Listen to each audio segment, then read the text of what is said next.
Hola a todos, j'espère que vous vous portez bien. Aujourd'hui, toute nouvelle vidéo pour conclure mon année scolaire. J'avais très envie de vous parler de la formation que je suis du coup durant 2 ans, qui est donc le BTS Technicien de fabrication, qui se fait à l'Asfored à Paris. Donc c'est une formation que j'ai trouvée vraiment par hasard, je ne connaissais absolument pas ce métier, je ne connaissais absolument pas cette formation.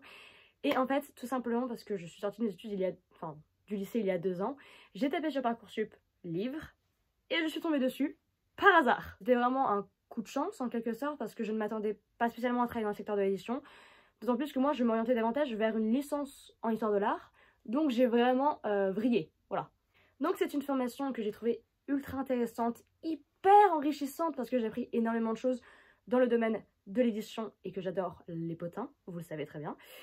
Et donc je vais vous parler de cette petite formation qui m'a été très fortement utile personnellement. Donc comme je vous l'ai dit, c'est une formation qui se fait en 2 ans et il y a 2 types de BTS. Donc il y a le BTS initial et le BTS en apprentissage. Pour ma part, j'ai fait le BTS en apprentissage parce que l'initial n'était pas encore proposé à cette période-là. Mais je ne pense pas que je l'aurais fait parce que je trouve que c'est un peu une douille. Mais je vous en parle un petit peu brièvement pour que vous puissiez savoir. Donc le BTS initial, ça va être la même chose que le BTS en apprentissage, sauf que vous n'allez pas être en alternance. C'est-à-dire que vous allez payer l'école parce que l'école est normalement payante, et du coup l'argent va sortir de votre poche. Vous n'allez pas travailler dans le secteur de l'édition, vous allez juste suivre des cours. Voilà. Je ne connais pas les rythmes, et donc je ne pourrai pas vous en parler, et donc je me concentrerai uniquement sur le BTS en apprentissage. Le BTS en apprentissage, du coup, comme je vous l'ai dit, ça a l'avantage du coup d'être en alternance.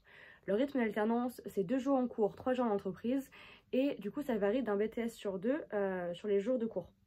Par exemple, moi je suis le BTS 44, j'ai cours lundi, mardi, et je suis en entreprise du mercredi au vendredi. Mais les BTS 45, par exemple, eux c'est l'inverse. Ils sont en cours le jeudi et vendredi, et ils ont entreprise du lundi au mercredi. Voilà, ça évite qu'il y ait trop de gens sur place durant la formation, et pour qu'on puisse chacun avoir une classe, parce qu'on est un petit peu serré pour le moment. Et on commence à être de plus en plus nombreux en plus. Donc c'est une formation qui est actuellement disponible sur Paris et qui est proposée par l'Asfored. Donc actuellement sur Paris, on a 2 locaux, un dans le 13e et un autre dans le 15e. Mais il me semble qu'à la rentrée prochaine, ils vont changer encore une fois de locaux pour réunir l'ensemble des classes. Et à la rentrée, il y aura également 2 nouveaux pôles qui se développeront à travers la France. Donc un nouveau BTS technicien de fabrication qui ouvrira à Bordeaux et à Toulouse. Donc pourquoi pas tenter les gars, ça peut être fortement sympa. Le BTS technicien de fabrication, à quoi ça vous attend? Ça vous permet du coup de devenir technicien de fabrication, comme le nom l'indique. Mais concrètement, qu'est-ce que c'est? Le technicien de fabrication, partons du principe que vous travaillez en maison d'édition, mais vous pouvez travailler dans un service de fabrication ailleurs, comme dans des entreprises qui auraient besoin, qui ont un service de com. Vous pouvez travailler là-dedans. Mais en tout cas, dans le secteur de l'édition, parce que moi, c'est mon expérience et donc je vais parler exclusivement de ça, le fabricant va donc faire le lien entre l'éditeur et l'imprimeur. L'éditeur va lui parler de ce qu'il veut réaliser et il va en discuter du coup avec le fabricant pour voir ce qui est possible et chez quel prestataire il va pouvoir réaliser ça. Nous, du coup, on s'occupe de concrétiser le projet, on va prendre en compte les demandes de l'éditeur et on va essayer de chercher le prestataire le moins cher ou en tout cas celui qui a le meilleur temps ou alors les meilleures capacités ou alors les meilleures techniques. Et du coup, voilà, on s'adapte aux demandes de l'éditeur et on agit en conséquence. Donc pour ma part, ça fait 2 ans que je suis du coup dans cette formation et que je suis également en alternance dans une maison d'édition.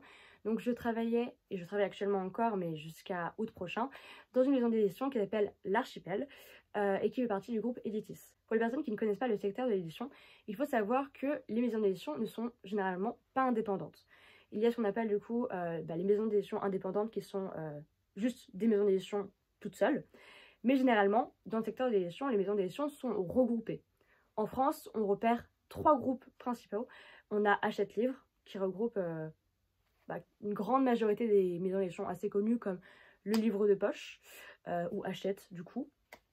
Et on a également du coup Editis, donc c'est le groupe dans lequel je suis, qui réunit pareil une 50aine de maisons d'édition. Et enfin, on a un 3e groupe très important aussi qui s'appelle Madrigal. Donc Hachette Livre est le leader pour le moment du secteur de l'édition en France parce qu'il a un pôle très important à l'étranger, ce qui fait que sa richesse est d'autant plus développée en France. Il peut utiliser son argent de différentes manières et promouvoir plus facilement ses ouvrages.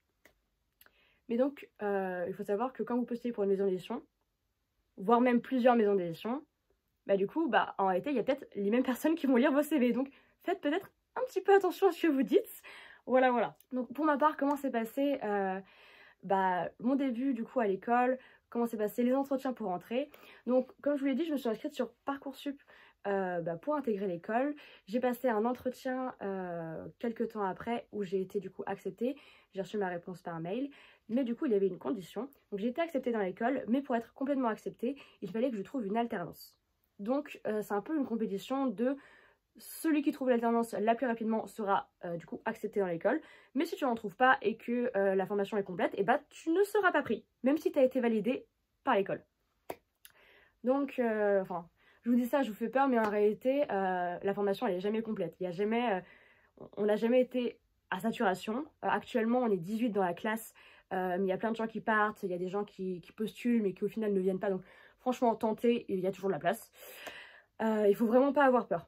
Du moment que vous aimez le secteur d'édition, etc., ça se passe très très bien. Voilà, normalement ça devrait aller. Donc pour ma part, j'ai passé un entretien du coup avec l'école, ça s'est bien passé, j'ai été prise. Et du coup commence la recherche d'alternance. La recherche d'alternance, tu vas devoir du coup faire un CV et une lettre de motivation que tu vas envoyer aux maisons d'édition. Attends-toi à ne pas recevoir de réponse, tout simplement parce que les maisons d'édition sont déjà très occupées. Et ensuite parce que des fois ils en ont rien à foutre. Donc, si tu veux postuler chez eux, tu peux regarder sur leur site internet s'ils recherchent justement des alternants, parce que certaines maisons d'édition font des recherches d'alternants. Tu peux chercher également sur LinkedIn, parce ils annoncent les postes qui sont disponibles chez eux. Mais à la Savoyarde, ils ont également une sorte de site internet. Donc l'école propose un site internet avec tous les CV des élèves, et donc les entreprises peuvent directement contacter les élèves. Donc pour ma part, c'est ce qui s'est passé. Moi, je n'avais encore contacté aucune entreprise et j'ai reçu 2 appels différents. Un appel d'un magazine d'art. Je pense que c'est dû au fait que au lycée, j'avais spé histoire de l'art, sans doute pour ça. Et du coup, le deuxième appel que j'ai reçu, et ça c'est la maison d'édition dans laquelle je travaille actuellement, c'est les éditions du coup Archipel, qui m'ont proposé de passer un entretien avec eux, et donc j'étais super contente. J'ai passé un entretien, ça s'est très bien passé. Ils font passer plusieurs entretiens, etc. Et j'ai reçu une réponse assez rapidement. Je suis prise. Voilà. Donc très contente en tout cas à ce moment-là. Donc se passe l'été, tout va bien. Et la rentrée débarque en septembre 2021 pour ma part. Donc comment se passent les cours sur place? Donc comme je vous l'ai dit, les cours, il y en a 2 jours par semaine. Et ça passe par demi-journée. Donc en gros, tu as une matière par demi-journée. Et des fois, tu peux avoir une matière sur toute une journée. Voire même sur 2 jours. Ça fait beaucoup, 2 jours. À la rentrée, en première année en tout cas, tu vas te taper dès la rentrée 2 semaines de fabrication d'affilée. Donc tu commences pas l'alternance maintenant, tu commences au bout de 2 semaines. Et donc pendant 2 semaines, tu vas apprendre les bases de la fabrication. Donc qu'est-ce que le papier, comment c'est fait, commencer à voir un petit peu qu'est-ce qu'une imposition, comment on impose une page, etc. Et donc tu vas voir un peu les bases de la fabrication pour que tu ne sois pas complètement perdu quand tu commenceras à travailler en alternance. Les cours qu'on a, donc les cours sont assez classiques, tout simplement parce que on est en BTS, donc c'est-à-dire que quand tu vas devoir passer tes examens au bout de 2 ans, tu vas passer des matières qui sont générales à d'autres BTS. C'est-à-dire que tu vas passer l'anglais par exemple, on va avoir l'anglais, qui va être le même BTS d'anglais pour tous les BTS de France. Voilà. Donc moi j'ai fait mon BTS d'anglais il n'y a pas longtemps. Et on se retrouve du coup dans une grande salle, donc c'était à la maison d'examen. On se retrouvait avec 3 autres filières, c'était genre cinéma, aéronautique et agriculture. Donc voilà, il y a vraiment de tout. Donc en matière, comme je l'ai dit, on a donc anglais. C'est assez simple, c'est pas trop compliqué et la prof est vraiment adorable. On a en matière culture générale. Au début, je m'attendais à ce que ce soit une culture générale autour du secteur de gestion. Pas du tout, ça va être vraiment culture générale selon 2 thématiques que vous verrez du coup sur les 2 ans, etc. Comment dire, les thématiques changent du coup chaque année. Donc moi en thématique j'ai eu la maison et j'ai également eu le voyage. Et la première année j'avais la musique. J'aime pas la musique. En matière on a également l'économie, donc voilà. Là on a plus on va dire une culture générale du secteur de l'édition, parce qu'on va vraiment traiter l'économie du domaine de l'édition et tous les engrenages qu'il y a autour. Ultra intéressant l'économie, je vous conseille d'écouter. On a fabrication, évidemment, matière principale très importante. On a ce qu'on appelle le façonnage complexe, donc ça va être la fabrication mais en plus, c'est-à-dire qu'on va avoir des éléments un peu plus spéciaux qu'on ne retrouve pas d'habitude dans le secteur de l'édition, ou en tout cas plus rarement, parce que généralement on a ce qu'on appelle les brochets dans le secteur de l'édition. Voilà, les brochets c'est ça. Et on a des poches également, je vous montre pas un poche. Et donc en particularité, on peut faire par exemple ce livre-là, donc lui c'est un livre en édition limitée des éditions Pocket. Et donc c'est un livre qui a une particularité, et donc ça on le verra en façonnage complexe. Là on voit que c'est un livre qui a ce qu'on appelle un Pantone. Donc c'est une couleur que tu ne peux pas faire avec le groupe imprimant de base. C'est donc une couleur que tu vas créer, enfin que l'imprimeur va créer lui-même pour avoir un doré comme ça par exemple. Autre particularité, il a ce qu'on appelle un jaspage. Enfin, normalement c'est pas vraiment un jaspage qu'on appelle. Mais bon, c'est généralement le nom générique qu'on lui donne. Bref, c'est ce qu'on voit en façonnage complexe. Autre matière, on voit la gestion.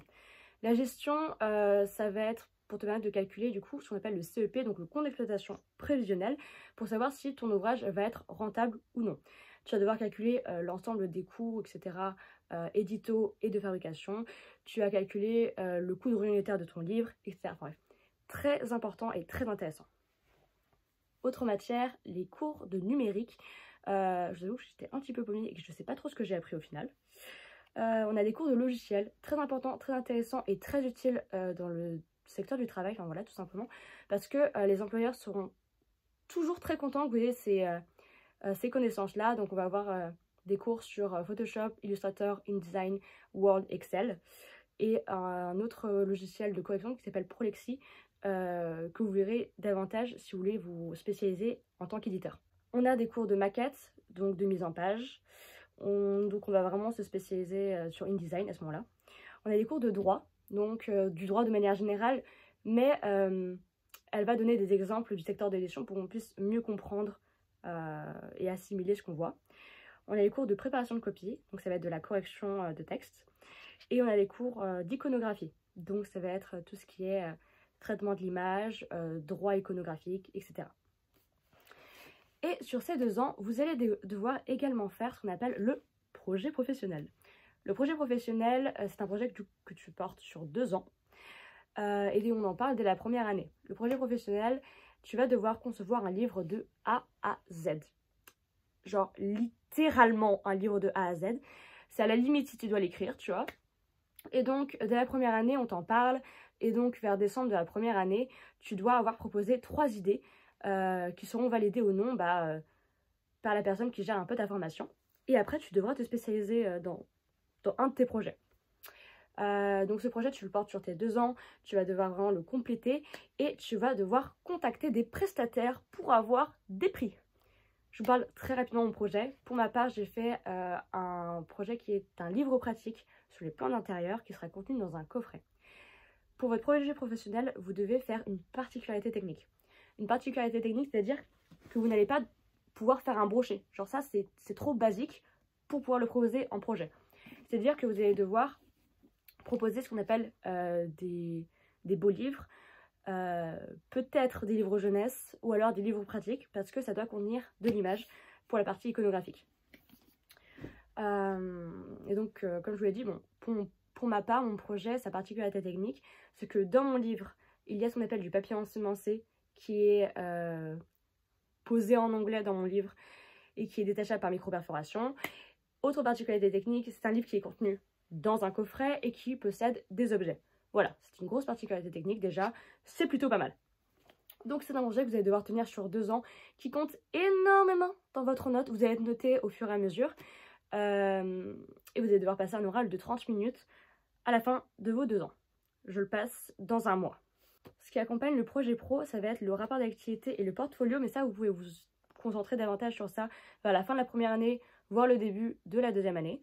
Le portfolio, ça va être en gros sur vos 2 ans, vous allez devoir faire des expériences dans le secteur de l'édition. Bon, ça va être lire un livre, regarder un reportage, aller au salon du livre, et vous allez devoir en parler. Donc 10 expériences qu'il va falloir écrire dans votre portfolio. Voilà, c'est simple. Et rajouter votre CV. Le rapport d'activité, vous allez devoir décrire ce que vous avez vu et fait dans l'entreprise dans laquelle vous travaillez et expliquer ce que vous avez appris. Voilà, c'est ciao. et vous passez également un oral sur les deux. Enfin, le gros, le BTS. Concrètement, nous dans notre formation en BTS, on n'a pas vraiment de contrôle continu. C'est-à-dire qu'on va avoir des notes de temps en temps, mais très rarement. En fait, nos notes vont surtout être des BTS blancs. Les BTS blancs, t'en passes 2 par an uniquement. 2 en première année et 2 en seconde année. En seconde année, c'est un peu chaud en plus parce que moi, mon BTS blanc, je l'ai passé il y a quelques semaines et je passe mon BTS dans 2 semaines. C'était un petit peu chaud quand même. Donc voilà, vous allez devoir passer votre BTS blanc 2 fois dans l'année sur les 2 ans.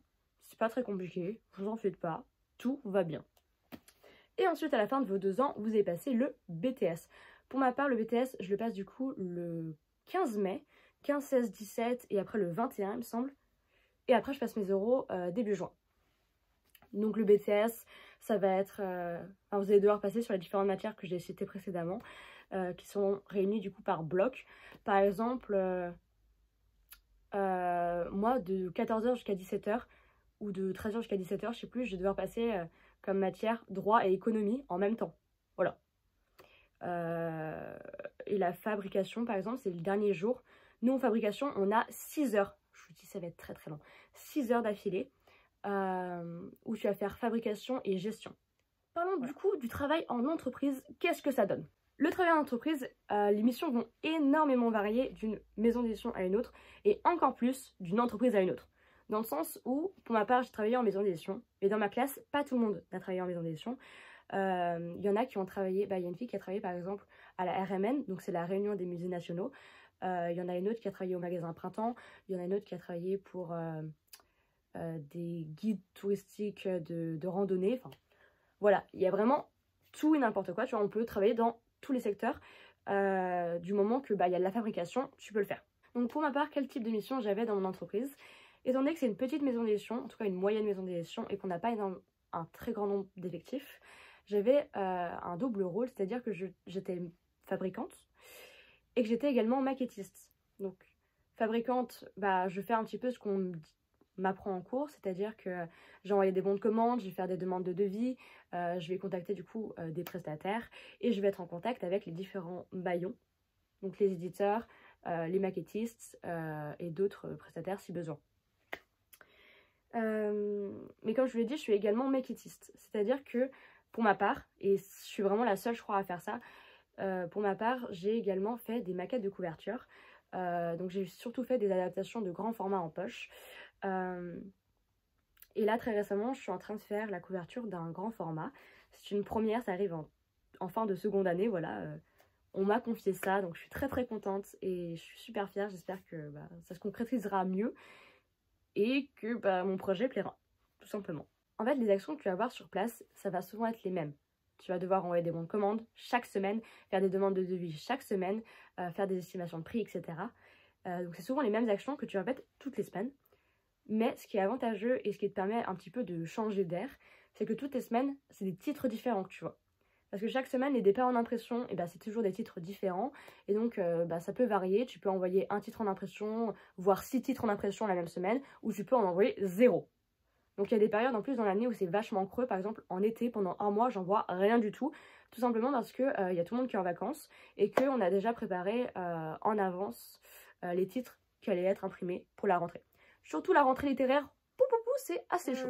Qu'est-ce que le travail en entreprise du coup m'a apporté? Donc pour ma part, ça m'a permis de découvrir tout d'abord le secteur de l'édition, en apprendre énormément sur comment ça se passe et apprendre davantage le métier de fabricant. Parce que du coup j'étais en contact avec d'autres fabricants, parce que j'étais dans...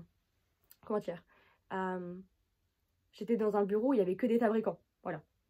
J'étais pas dans un bureau où il y avait les gens de ma maison d'édition. Non, j'étais dans un bureau où il y avait d'autres fabricants.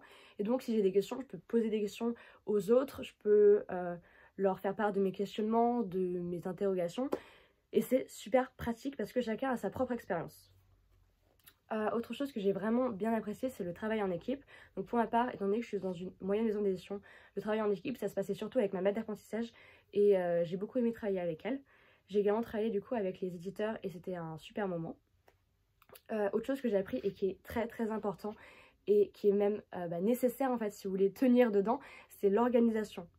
Je suis très peu organisée et j'avais vraiment besoin de ça et vraiment depuis le début de l'année, de ma seconde année, je suis beaucoup plus organisée, surtout parce que j'ai un agenda maintenant, voilà, c'est bon. J'ai un agenda où je note ce que j'ai à faire, je note les choses importantes qu'on m'a dites, que je ne suis pas censée oublier.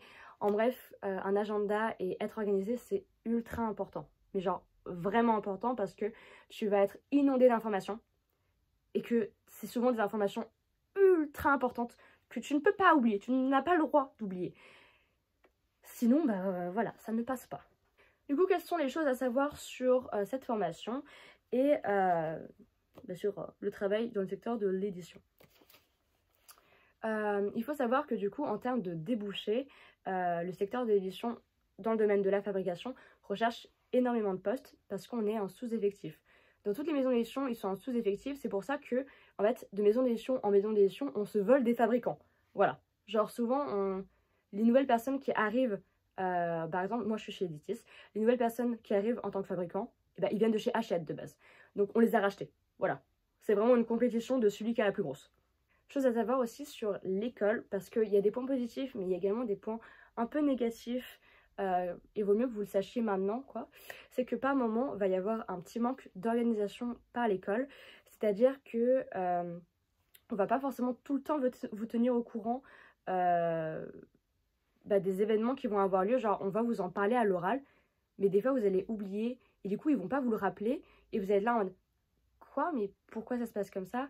Genre, je sais que par exemple, moi, je voulais faire une formation l'année prochaine pour travailler, pourquoi pas, en publicité, I don't know. Et en fait, c'est un truc que j'avais entendu à l'oral, mais il n'y a jamais eu d'annonce officielle. Donc, comment vous dire que des fois, ça manque un petit peu d'organisation et qu'on aimerait être un peu plus mis au courant. Voilà. Mais en fait, faut savoir que vous avez une relation très proche avec les personnes qui travaillent là-bas. Ils sont genre super gentils et vous pouvez vraiment leur poser toutes les questions dont vous avez besoin et vous pouvez vraiment être à l'aise parce qu'ils sont vraiment adorables. Comment ça se passe en classe, avec les gens, avec les profs? Pour ma part, je me sens très bien dans ma classe. Il y a une bonne ambiance générale, il y a des âges très variés. Par exemple, moi je fais partie des plus jeunes. Quand je suis arrivée, du coup j'avais 18 ans, je sortais du bac. Et parmi les plus âgés, ça va jusqu'à 30 ans. Donc il y a vraiment de tout dans une classe et vous pouvez vraiment vous entendre avec tout le monde, donc vous en faites pas. Chose très étonnante d'ailleurs que j'ai remarqué, c'est qu'en tant que fabricant, tu remarques qu'il y a énormément de femmes. Et par exemple dans ma classe, il n'y a qu'un seul homme. Et de manière générale, quand tu vas dans des bureaux de fabricants, il n'y a que des femmes. On ne sait pas pourquoi, il n'y a que des femmes. En termes de matériel dont vous auriez besoin à la rentrée, donc pour ma part, j'ai acheté un ordinateur à la rentrée pour pouvoir tenir sur mes 2 ans. Très important d'avoir un ordinateur avec, je sais pas comment on dit, mais en gros, qui ne va pas ramer. Parce que vous allez utiliser des logiciels qui nécessitent beaucoup de puissance comme InDesign, Photoshop et Illustrator. Et ça serait très chiant d'avoir une image toutes les 30 secondes. Mais je peux pas avancer, je peux pas faire les exercices, ça va vraiment me ralentir. Donc c'est vraiment important que vous ayez un ordinateur qui puisse bien fonctionner. Et surtout un ordinateur, parce que du coup vous allez utiliser ce qu'on appelle la suite Adobe, donc Photoshop, InDesign, Illustrator, etc. Genre Excel également, Word, enfin bref, des logiciels. Et c'est des logiciels qui ne peuvent pas être par exemple sur les tablettes Apple. Donc, important d'avoir un ordinateur parce que vous allez devoir utiliser ces logiciels et que même si l'école a des ordinateurs, ils ne vous les prêteront pas à tous les cours. Si vous n'avez pas d'ordinateur, vous êtes juste dans la merde. La prise en notes, donc pour ma part, étant donné que les cours m'intéressaient énormément, moi je prenais en notes à l'écrit, mais vous pouvez prendre en notes sur ordinateur, il n'y a pas de souci. La majorité des gens de ma classe prenaient des notes sur leur ordinateur. Moi j'aime pas trop ça parce que je me trouve trop lente, du coup j'écris à la main. C'est pour ça que j'ai un énorme carnet là, genre j'écris mes cours. Genre par exemple là c'était sur la culture générale. Et j'ai d'autres cours, genre là c'était commercialisation, enfin voilà. Très varié. Sinon de manière générale ça se passe très bien. Il n'y a pas de cantine sur place donc vous allez devoir un peu vous débrouiller vous-même pour vous nourrir. Généralement voilà, vous vous retrouvez à manger à Carrefour ou alors chez des traiteurs ou des petits restos. Enfin, en fait niveau bouffe c'est vous qui vous débrouillez. Il y a juste des micro-ondes pour faire chauffer votre nourriture ou vous ramenez votre propre nourriture, vous pouvez également. Enfin bref, voilà, c'est pas... Ce qui est bien dans cette école, c'est que c'est pas aussi strict que dans d'autres. Et on est assez libre et il y a une très bonne ambiance générale. Donc franchement, j'ai passé un très très bon moment durant ces 2 années. Et je suis très contente d'avoir vécu ça et d'avoir appris autant de choses. Franchement, si c'était à refaire, je le referais, même si par moments c'était assez difficile. Je vous cache pas que la première année a été pour moi assez longue parce que il y avait des matières que j'aimais pas trop. Enfin, par exemple, moi les logiciels, bah, même si ça m'est très utile en entreprise parce que je suis en maquette, bah, ça m'a énormément saoulée par moments. Et c'est très très long. En fait, la première année, tu vois tout ce qui est logiciel, mais en fait, la seconde année, tu le vois plus du tout. Genre, c'est pour ça qu'il faut que tu sois vraiment très attentif dès la première année, parce que tu vas faire des trucs en logiciel l'année suivante, mais tu n'auras pas des rappels. Donc, important de garder ça en tête.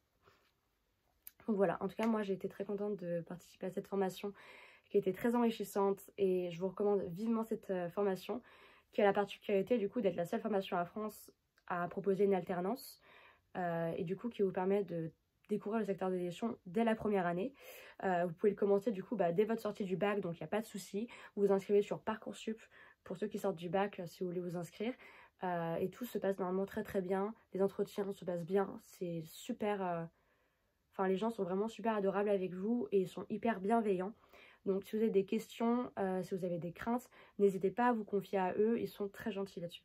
Voilà, en tout cas, je suis super contente d'avoir pu vous en parler en vidéo. Je finis du coup mes 2 années de BTS et j'avais très envie d'en parler parce que moi, quand je me suis lancée dans cette formation, il n'y avait personne qui en avait parlé sur YouTube. Et j'avais envie de connaître un petit peu l'envers du décor, qu'est-ce qu'on apprend, qu'est-ce qu'on voit, comment sont les gens, parce que ça me faisait peur. Et là, j'ai envie de du coup pouvoir vous partager ça. Donc voilà, en tout cas, merci d'avoir regardé cette vidéo jusqu'au bout. Et on se retrouve très prochainement pour une autre vidéo. A plus.